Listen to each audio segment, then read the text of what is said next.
म्हणून हा अभंग मला मुद्दाम म्हणावा वाटला. उदार असा जो शंभू राजा, त्यामुळे त्याचं अंतकरण पण उदार आहे, इतकं मोठं आहे, कोमल आहे, सात्विक आहे त्यांचं मन, आणि कमळासारखं मृदू असं त्यांचं मन आहे. स्वभाव सुद्धा तितकाच कमळासारखा सुगंधी, म्हणून सुद्धा मला वाटतं.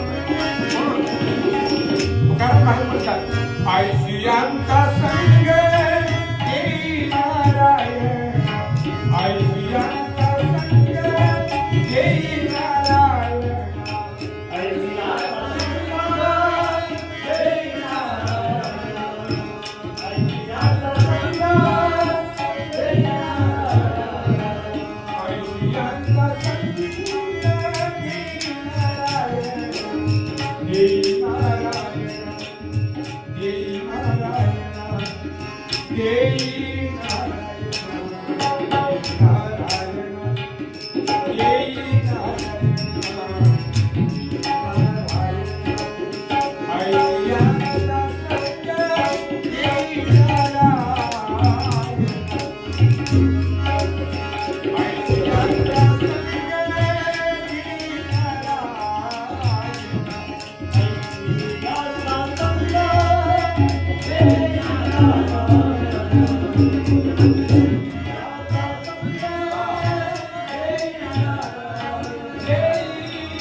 अमृताची फळे